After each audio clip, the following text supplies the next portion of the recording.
Hi, it's Andy, and this is your curated research for Wednesday, June 2nd. And yes, I'm still in my rental. It's going to be a couple of days before I get into my new house, but this is what we've got for now. And I've got 4 interesting articles I want you to check out.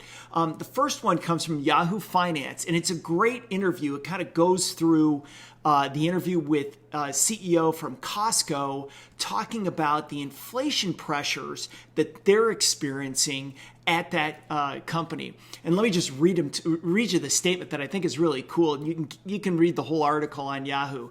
But this is what Galanti says. We've had a lot of questions about inflation over the past few months. There have been and are a variety of inflationary pressures that we and others are seeing. Inflationary factors abound. These include higher labor costs, higher freight costs, higher transportation demand, along with container shortage, port delays, increased demand in various product categories, various shortage of everything from chips to oils to chemical supplies by facilities hit by the Gulf freeze and storms, and in some cases, higher commodity prices. Like, wow, what did he miss? Real estate prices, I guess. That's about it. But you get the idea. And this is why I tweeted out earlier today why, there's no reason for Fed policy and fiscal policy to maintain its current level of support for the U.S. economy, because clearly it's driving inflation. So let's rethink about that, folks. Okay, the next article comes from the Washington Post. It talks about the JBS hack. They're the largest meat processing producer or processor in the United States, I should say. It's just interesting that the attack was very similar. The cyber attack was very interesting, very similar to the one that was for Colonial. And here's the thing that I was thinking about. Tell me if I'm wrong, but bad behavior should have consequences. And if you don't give consequences to bad behavior, guess what?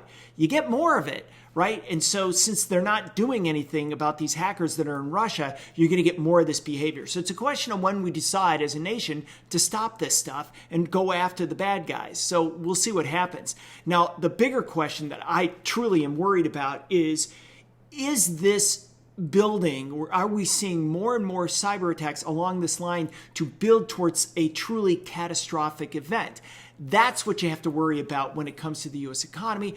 I don't have the answers. I don't see the Biden administration doing a whole lot about this. Not that they can right away, but I would think that in the meeting that Biden has with Putin, that he's going to bring this up and talk about it significantly with them, or with him. So we'll see what comes out of that.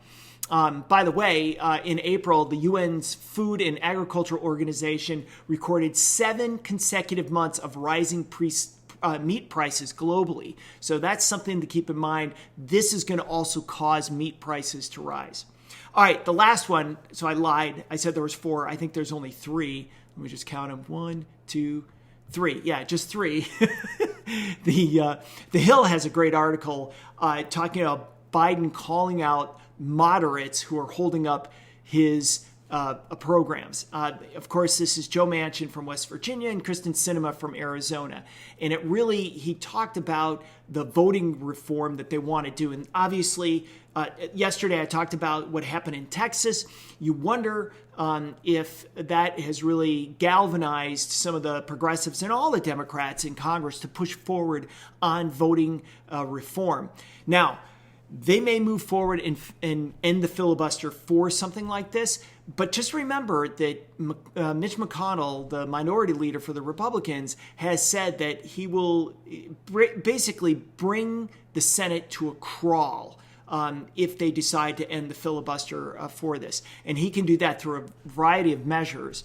Mitch McConnell is a pretty savvy character when it comes to politics and when it comes to this type of an issue. So let's see what happens if they do move forward to end the filibuster, start moving forward on voting rights reform. That would lead to a whole series of events that we'll see if that ends up at Mitch McConnell's doorstep and if he tries to really shut down the Senate from engaging in any kind of business at all. And that's really where the rubber meets the road for so many of these things, including whether it's the American Jobs Act or the American Family Plan, American Jobs Plan, American Family Plan, whether those move forward through a bipartisan process on the American jobs plan, which is the infrastructure bill, and whether or not that moves forward this week, I don't know. But if they can't get bipartisan support for that, then I would expect a lot of movement forward through budget reconciliation to change, to bring those about. So we'll see. Lots going on. The markets aren't moving a whole lot.